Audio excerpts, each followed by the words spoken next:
leen ànd ak télévision Futur Média ñu am mbégte teewaat ànd ak yéen ci soir d'info ci kattanu borom bi ñu am yéene waxtaanee conseil supérieur de la magistrature bi daje démb daje gu matale am tabb yu bees yoo xam ni def nañ ko ñu war ko waxtaanee ma am mbégte fego ceek Ali Mouba ñu ngi lay nuyu. maa ngi lay gërëm di la sant ñëpp yàlla. alors ñu am mbégte ànd ceek Abdoulaye Ndiaye magistrat moom mooy directeur des services judiciaires Abdoulaye Ndiaye ñu ngi lay nuyu. maa ngi leen di fay bu baax jërë leen jëf. alors dafa mel ni dafa am xëy na nomination yu gën a siiw mais ëpp na ñaar téeméer su ma juumul conseil supérieur de la magistrature nomination yi nga xam ni def nañ ko gannaaw ba ñu defee seen ndaje mu matale.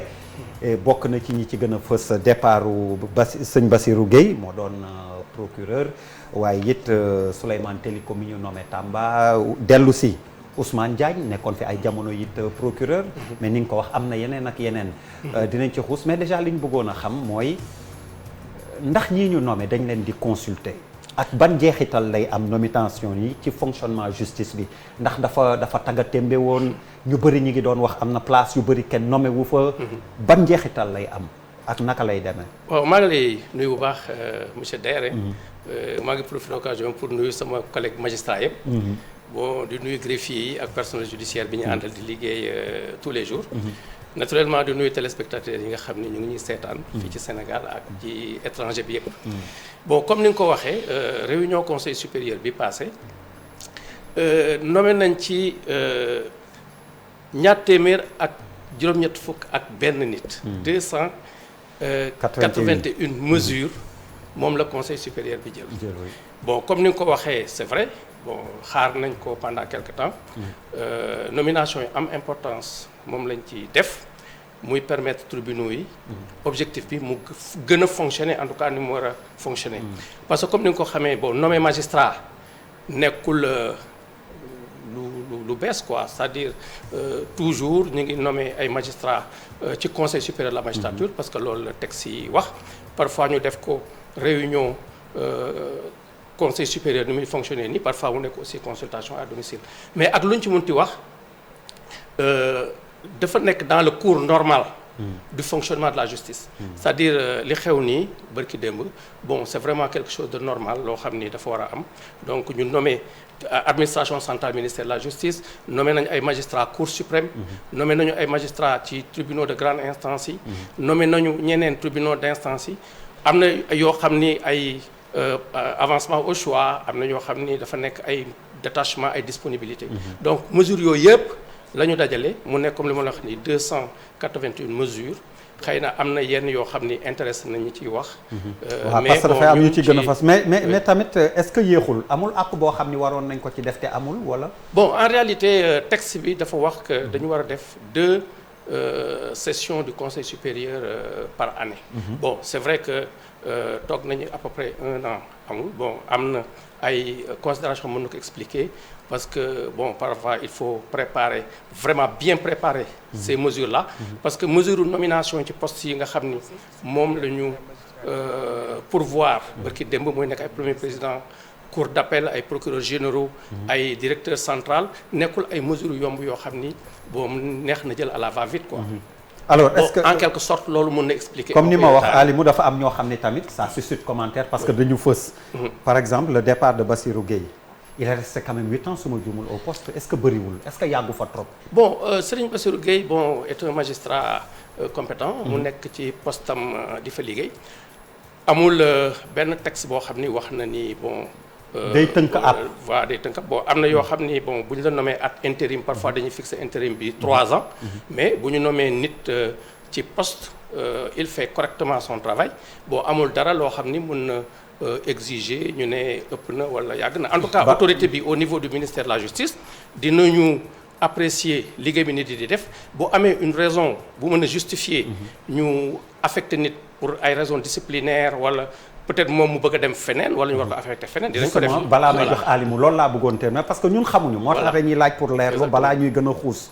ñi ñuy nommé dañ leen di consulter wala comme ni nga wax ci seen coobare parfois naka lay demee. bon statut magistrat wax na que am na principe inamovibilité. donc dañu war a consulter magistrat du siège yi. Question boobu posé wuñ ko peut-être pour les magistrats du parquet mais article 6 statut des magistrats dafa prévoir aussi li ñuy wax nécessité de service c'est-à-dire bu fekkee ni les nécessités de service daf ko laaj mën nañu nommer ci ay postes li loi bi wax encadré ko mooy dañ leen war a nommer pour un intérim de 3 ans et puis après avis motivé et conforme du Conseil supérieur de la magistrature. Quel a été, monsieur le directeur, oui. Cas par exemple Souleymane Teliko, ancien président de l'UMS, ban cas la ban côté lañ ko mën a dugalee parce que moom si on en croit ci journaux yi lu ñu bind nee nañ moom nee na déjà que loolu normalul da ngeen genre sanction la qu'est-ce qui s'est passé. Bon man bëgguma taxaw fii di personnaliser quoi bon c'est vrai que Der wax na tout à l'heure kaaw Serigne Bassirou Gueye ma wax ci lu ma ci xam bon Souleymane Teliko sama xarit la sama promotionnaire la xam naa ko bu baax bon bëgguma personnaliser ce qui s'est passé peut-être ci nomination boobu tel que nu ñu ko waxee Souleymane Teliko dañ ko nommé à la cour d'appel de Tambacounda vous savez que cour d'appel Tamba dafa nekk benn juridiction nouvelle boo xam dañ ko créer nekkoon na ci organisation judiciaire bi mais toog nañ quelque temps donc depuis 2015 lañ créé cour d'appel boobu par la suite il fallait ñu am conditions yi pour mën ko installer grâce appui Union européenne d'ailleurs am na tribunal bu bees bu ñu fa tabax xëy na balaa yàgg dinañ ko inaugurer mais ñu laaj la loolu. c'est non par rapport baal ma àggale quoi ma àggale ah donc dama bëgg a wone ni tribunal Tamba bon c'est quand même un tribunal important xam nga ni tribunal Tamba moom moo polarisé Kédougou. Kédougou c'est une zone minière moom ay enjeux économiques extrêmement importants donc pour moi c'est tout à fait normal ñu affecté fa n'importe quel magistrat man aujourd'hui maa ngi liggéey administration centrale ministère de la justice mais bu ñu ma affecté woon à la cour d'appel de Tamba damay dem ma def sama liggéey quoi correctement parce que bon man vraiment bon mënuma nekk di polémiquer nii di wax ak une personne interposée lan la Télécom man en tout cas je souhaite rester technique expliquer ni nga xam ne la procédure yi di demee mais j'ai pas envie ma taxaw may wax mu ne lii la wax ma wax lii quoi d'accord je donne un autre exemple l'ancien parquetier mooy nekkoon procureur cour de répression enrichissement illicite déglu nañ ko tey jii ci RFM Radio Futur Média moom wax na Aliou Ndao nee na la justice n'est pas du tout indépendante ci texte yi dañ koy bind mais ci application bi du dara ci wàllu indépendance te loolu bokk na ci luy tax des fois nga gis yenn nomination yoo xamante ni day nuru lu normal mais en réalité sanction la. bon man xam nga mënu comme ni ma wax nii ma nekk personnalisé wala may wax loo xam ne fekk non j'arrive bon am na kenn wax loolu man magistrat la liggéey naa juridiction lu yàgg liggéey naa administration centrale liggéey naa international man nekk naa expert Union européenne pendant 5 ans sur l'international donc xam naa bu baax de quoi je parle xam naa aujourd'hui Sénégal magistrat sénégalais am na tous les moyens de son indépendance voilà léegi maintenant bon ku mu neex nga ni système bi amul indépendance mais magistrat yi nga xam ni ñoo ngi yor seeni dossiers di ko juger tous les jours que je crée dans toutes les juridictions du Sénégal mais ils ont les moyens de faire leur travail correctement. mais Ablaye Ndiaye xam nga loolu suñ koy wax en général Alimou ça concerne surtout des dossiers que l'on considère politiques. Est-ce que effectivement vous à votre niveau yéen magistrats vous sentez qu'il y a des dossiers yoo xam ni ce sont des dossiers politiques comme on les appelle. mun naa wax ni magistrat xamul dossier politique. Un bon magistrat digne de son nom moom dossier la xam. Si c'est en matière pénale ou civile ou ak lu mu munti doon moom.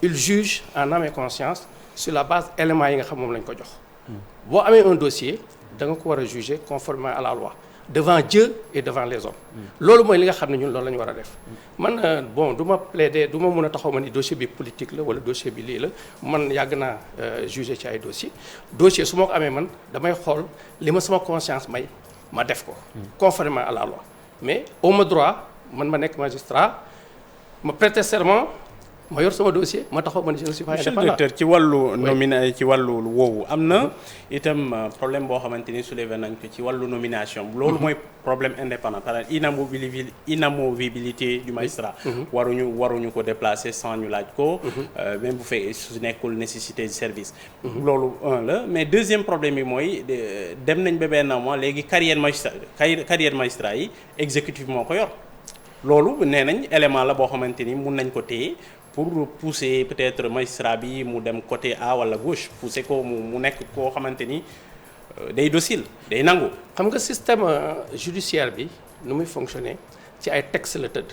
Moi je pense que lu am importance aujourd'hui ñu war ko wax Sénégal mooy est-ce que nomination yi wala fonctionnement système bi jaar na ci yoon ou pas, c'est-à-dire yoonu Sénégal. Parce que man damay def différence entre li yoonu Sénégal bind aujourd'hui ak li nga xam ni am na ñeneen ñoo xam ni yaakaar nañ ni bu doxee woon noonu lay gën a doxee. Bon loolu c'est un débat qui est technique, qui est même politique quoi, si j'ose parler ainsi. Voilà man suma xalaat mooy aujourd'hui ni ñu nommé magistrats yi ñu ngi leen di nommé ci ay critères objectifs. Man bokk na ci sama liggéey parce que man dama nekk en appui au ministre de la Justice ci proposition de nomination yi, mais quand on fait les propositions de nomination dañuy utiliser ay critères yu wóor. tey jii boo demee non bu ñu waxee xam nga tey jii boo nee su ma joxee boo demee cour d'appel de Thiès nommé nañu fa premier président cour d'appel bu bees muy madame Abibatou Babou.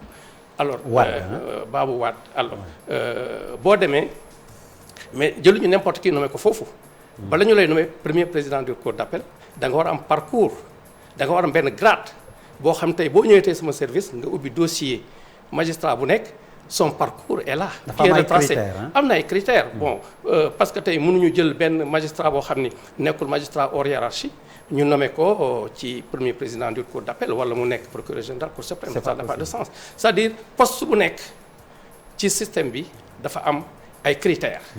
Voilà critères yooyu moom la ñu utiliser pour faire des propositions de nomination. Commission bu gën a yomb comparément. Non mais loi bi enseignement bi ñu def yenn réformes yi su ko defee ñoom ñu gérer seen bopp seen carrière yi. Réforme xam nga fonctionnement wu système bu nekk c'est un fonctionnement dynamique. Cela veut dire que système bi ni muy doxee tey mais certainement mën nañu ko améliorer parce que d'ailleurs il y a des réflexions yoo xam ni ministre bi daf koy santaane ñu koy def au niveau central ou même président de la République di ko santaane ñuy réfléchir sur le fonctionnement du système. Mais aujourd'hui le système sénégalais posé mooy ministre de la Justice mooy fi def proposition Conseil supérieur de la magistrature joxe avis président jël décret et ça se passe comme ça.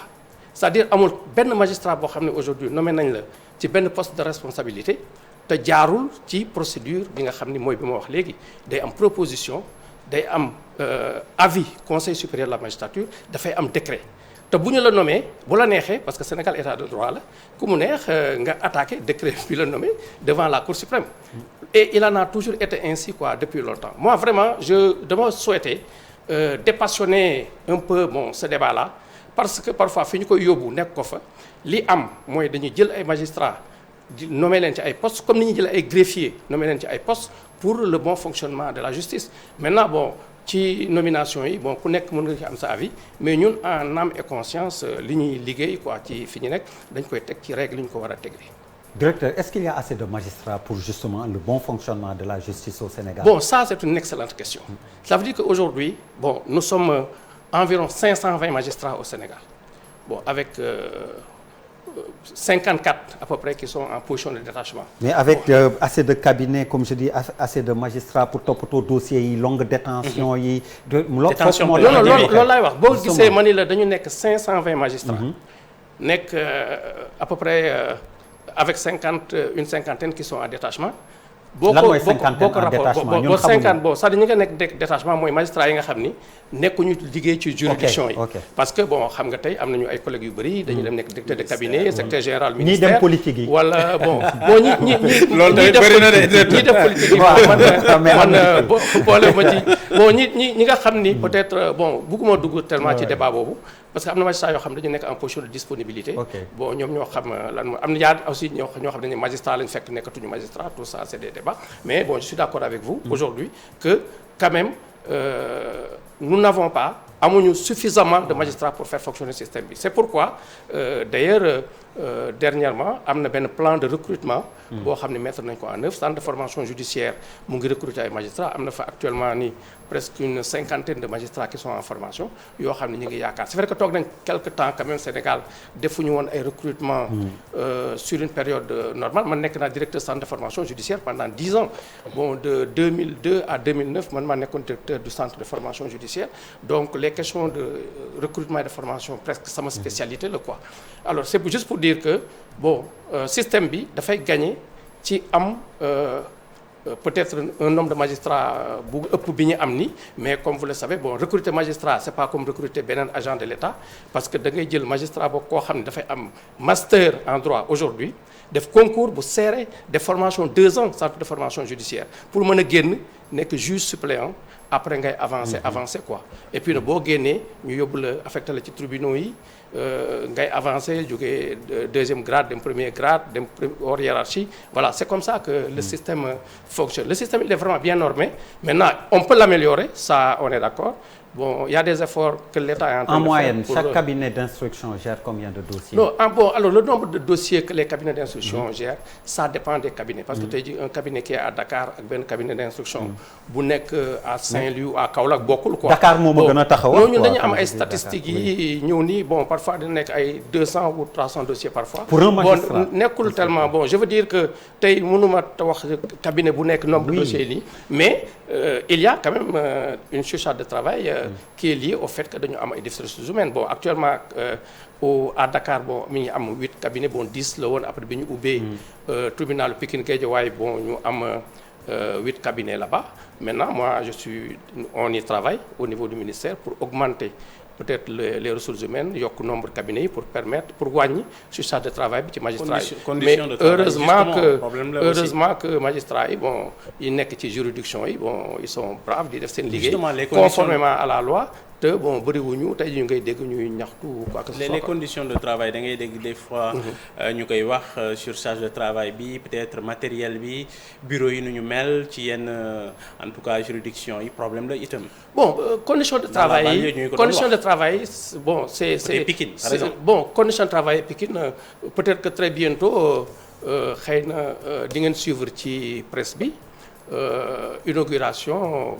bu ñuy def des locaux yu ñu def en appoint à Pikine parce que garde des Sceaux demandé nañu construire foofu 8 bureaux yu bees une nouvelle salle d'audience un peu pour désengorger tribunal boobu presque à moyen terme mais du moins à court terme mais à moyen terme il est prévu la construction benn tribunal pour Pikine Guédiawaye un grand tribunal boo xam ni dans le cadre du projet ELIS parce que gouvernement bi mettre na en place benn programme de 250 milliards pour construire dans un horizon 72 mois des palais de justice et ci programme boobu am na 41 palais de justice sur l'étendue du territoire national te programme construction boobu dafa concerner aussi Pikine Guédiawaye maintenant am na ay problèmes d'équipement chaque année dañu jënd ay équipement ay ordinateurs ay voilà du matériel pour nit ñi liggéey on n'aura jamais un système qui marche le plus parfaitement possible. Mais docteur lan la ñu war a def selon yow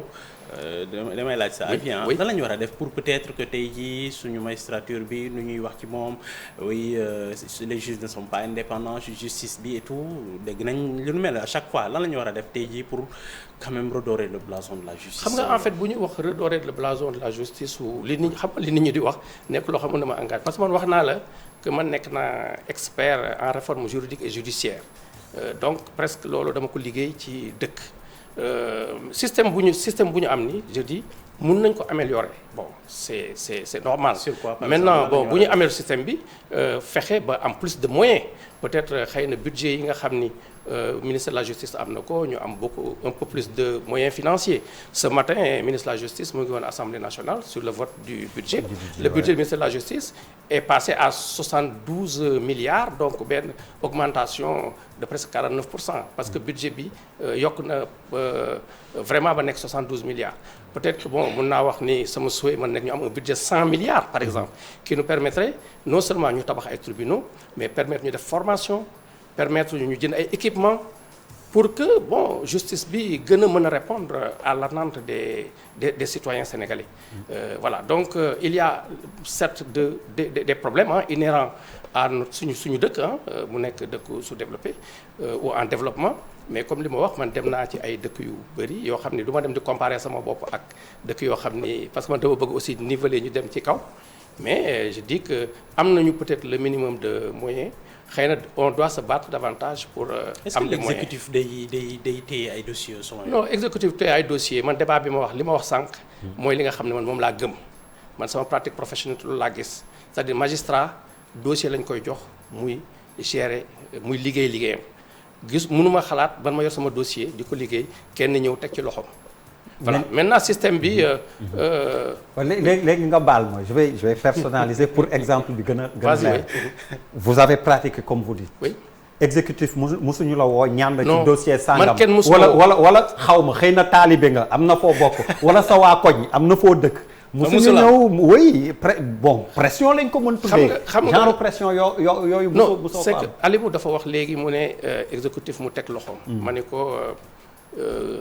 xalaatuma peut-être loolu mu mun a nekk bon ñu ngi wax problème mu xëy na ñu ñaan la buñ la ñaanee sa waa koñ ñaan la sa sëriñ ñaan la ak ku la munti ñaan yow da nga am liggéey li ma wax man ma gëm ko mooy ku nekk da nga war a def sa liggéey en âme et conscience suñu société bi ñu nekk sénégalaise bon bëri na tey bu nit amee benn dossier kenn day wax sa mbokk xam nga kii même boo waree dem tey jënd sax benn puce de téléphone boo sagar ñu laaj na ndax xam nga ko jaay téléphone loolu c'est un peu dans notre culture mais loolu du tere ki nga xam ni dafay def liggéeyam mu xam ni il doit faire son travail en âme et conscience atte du affaire caaxaan man gëm naa parce que man jullit la gëm naa ni lu ñu atte fii nañ ko attewaat feneen xëy na keneen aussi day wax ci li mu gëm donc man su may def sama liggéey man sama aqulay taala moom laay fonctionner quoi voilà donc te yaakaar naa ni gënuma gëm yàlla gënuma conscient mais les 500 magistrats qui sont aujourd'hui au Sénégal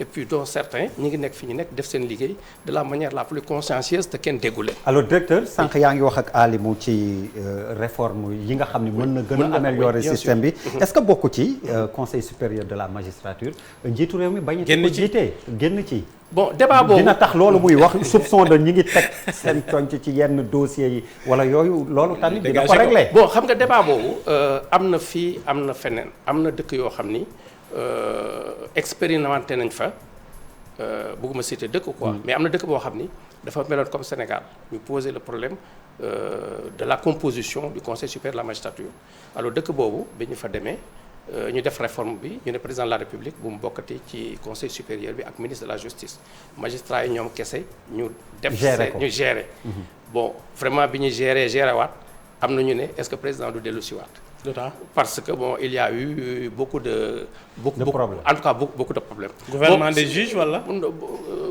bugguma dugg ci peut-être ci côté boobu je veux dire simplement que président nekk ci conseil supérieur de magistrature bi ou pas moi personnellement yaakaaruma ni am na lu muy mun a yàq par rapport ak nomination yi parce que avant que nomination yi di dem en conseil supérieur quand même am na travail bu important boo xam dañ koy def à la base. pour profiler pour. consultation à domicile bon consultation à domicile beneen procédure la. consultation à domicile attention consultation à domicile nekkul procédure loi bi moo ko prévoir c'est légal. Deuxièmement dafay am ay situation yoo xam ni parfois consultation à domicile mooy permettre ñu mën ko def très rapidement. dañuy toog mu am benn magistrat ñu war ko détacher léegi ci benn institution internationale. c'est tout à l'honneur du Sénégal. am na fi ay magistrats yoo xam ne tey ñu ngi liggéey cour pénale internationale wala feneen. ci biir dëkk bi mun nañ toog benn haute administration soxla benn magistrat. en ce moment là bu fekkee ni réunion conseil supérieur amul dañuy def consultation à domicile. te consultation à domicile mooy jël dossier bi jox magistrat yi nekk membre conseil supérieur yëpp ku ci nekk joxe avem. il est arrivé que ñu def consultation à domicile mais bu fekkee la majorité des membres du conseil supérieur d'accord uñu ci consultation boobu mesure boobu du jàll. voilà donc vraiment quoi am na. juge de liberté mun war nañ ko am. bon juge de liberté et de la détention am na ci am na France am na ci yeneen dëkk. bon je pense que au niveau pénal peut-être ça aurait pu aider parce que de toute manière question détention provisoire yi Sénégal c'est un problème boo xam ne nit ñi ñoo ngi ciy wax. bon man nekk naa juge d'instruction pendant longtemps aussi xam naa ni bon les questions de détention questions importantes la mais aujourd'hui bu fekkee ni amoon na possibilité peut-être améliorer système bi à ce niveau là aussi du ci yàq dara quoi voilà moi noonu laa ko gisee yaakaar naa ni li may wax en résumé daal moom mooy nit yi fu ñu nekk ñoo war a assumer seen responsabilité. voilà il faut pas que après ñu ne nga nekk magistrat jàng ñu yar la nga jàng am diplôme. ñu affecté la nommé la et puis nga mel ni ñu bëgg la décrire comme benn bant boo xam ni foo ko ba mu wax mu dem quoi. question philosophique donc inépuisable indépendance magistrat magistrature conseil supérieur couper le cordon ombilical entre parquet ak chancellerie xam naa dinañ ci waxati ci Mamadou Mouhamed Ndiaye dafa teew war a faram-fàccee xibaaru marax yi incha allah bu loolu weesoo dinañ dellu si waat ci wàllu nasaraan lay doon ñu lay gërëm di la sant directeur Abdoulaye Ndiaye magistrat. Merci beaucoup. Abdoulaye Ali Mouba merci beaucoup. Merci beaucoup Der. allez gannaaw page commerciale bi Mamadou Mouhamed Ndiaye faram-fàccee xibaar yi jërëjëf.